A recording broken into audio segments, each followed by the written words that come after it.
BJP के राष्ट्रीय सचिव और अब दिल्ली विधानसभा चुनाव में उम्मीदवार मनजिंदर सिंह सिरसा इस वक्त हमारे साथ हैं। राजौरी गार्डन से पार्टी ने आपको उम्मीदवार बनाया है। राजौरी गार्डन सीट क्या चुनौती मानते हैं या मौका? नहीं, देखिए, हर चुनाव एक चुनौती होता है और वही मौका बनता है। मैं पहले तो लीडरशिप का धन्यवाद करता हूं जिन्होंने मेरे पे विश्वास किया। राजौरी गार्डन 32 साल कांग्रेस और आम आदमी पार्टी के ही एमएलए वहां रहे हैं। बीच बार दो बार मुझे ही मौका वहां के लोगों ने दिया है।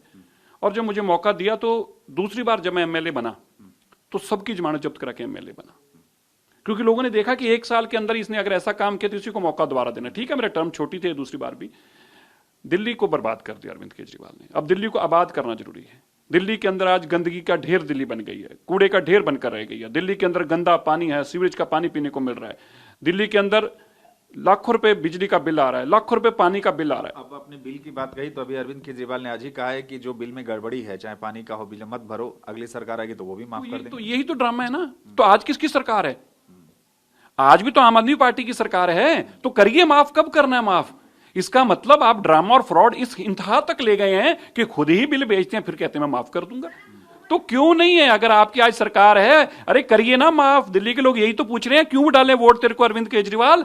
तू मुख्यमंत्री और हमारे बिजली का बिल ही नहीं माफ कर रहा, तू मुख्यमंत्री और हमारे पानी के माफ ही नहीं बिल कर रहा। तेरी सरकार है तो तू क्यों नहीं माफ कर रहा? इसलिए तो लोग वोट नहीं डाल रहे। एक के बाद एक योजनाओं की झड़ी लगा दी है। महिला सम्मान योजना हो, संजीवनी योजना हो, ऑटो वालों के लिए ऐलान कर दिया। तो आपको लगता है कि एक के बाद एक जो ये ऐलान है ये चुनौती रहेगी? उसी तरह का ऐलान है ना जिस तरह का सरकार होने पे बिजली के बिल नहीं माफ किए जा रहे। सरकार होने पे लोगों के घरों में बिल भेज रहे हैं। तो संजीवनी योजना लागू करें ना। मुख्यमंत्री कौन है? आम आदमी पार्टी की है। और अगर उनको अभी हमारी बहन बेटियों को देना तो वो तो उन्होंने विधानसभा में पहले भी 1000 रुपया पास किया, तो दें। कौन मना कर रहा है? उनको देना ही नहीं चाहते। दिल्ली के लोग समझ चुके हैं कि इस मुखौटेबाज से, फ्रॉड से, नोटंकीबाज से बचना ही पड़ेगा। इसकी कोई गारंटी नहीं है। सब फ्रॉड के अलावा इसके पास कुछ देने को नहीं है। लेकिन सिरसा जी, हमेशा वो कहते हैं कि बीजेपी के पास सीएम फेस नहीं है, बीजेपी के पास मुद्दे नहीं है, वो सिर्फ जो है अरविंद केजरीवाल और आम आदमी पार्टी को गाली देने का काम करते हैं। ना हम उसको गाली दे रहे हैं, वही हमें गाली दे रहा है।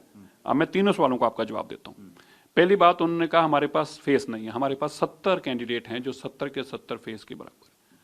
हमारी पार्टी दिल्ली के लोग जिनको एमएलए जिताकर भेजेंगे वो सारे सीएम के काम करने के काबिल। पार्टी ने ऐसे लोगों को भेजा है। अरविंद केजरीवाल की घर की दुकान नहीं है कि मैं ही बनूंगा हर बार। दूसरी बात, आपने कहा कि दिल्ली के अंदर इनके पास मुद्दा नहीं है। हमारे पास एक सिंपल बात अरविंद केजरीवाल जी से हम पूछते हैं।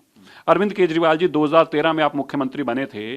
दिल्ली से अगर कोई आदमी प्लॉट बेच के गुड़गांव जाता था, वो एक प्लॉट बेचता था, 3 गुड़गांव में प्लॉट मिलते थे।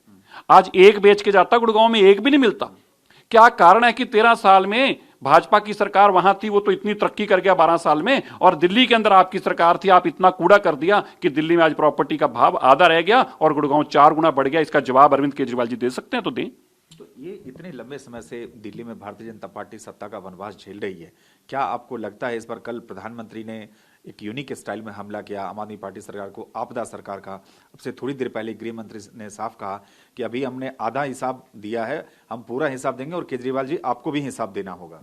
बिल्कुल, अरविंद केजरीवाल जी को हिसाब देना पड़ेगा। लूटे हुए स्कूलों का हिसाब देना पड़ेगा, लूटे हुए अस्पतालों का हिसाब देना पड़ेगा, शराब घोटालों का हिसाब देना पड़ेगा और दिल्ली को बर्बाद करने का हिसाब देना पड़ेगा। अरविंद केजरीवाल जी ने अपनी लालसा के लिए, सत्ता के लिए, पैसा के लिए दिल्ली को लूटा और बर्बाद करके रख दिया है। मैं नहीं समझता कि आज से पहले कोई भी ऐसा शासक आया हो जिसने इस तरह से बेरहमी से दिल्ली को लूटा हो। उसका नाम अरविंद केजरीवाल है। इस बार का चुनाव क्या लगता है आपको? आखिरी सवाल।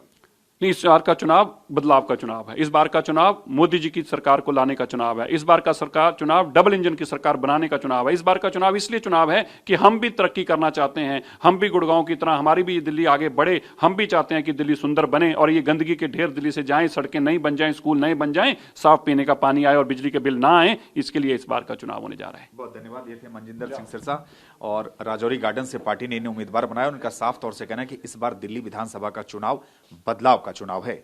मनीष के साथ सुमंत कुमार, टीवी 9 भारतवर्ष, दिल्ली।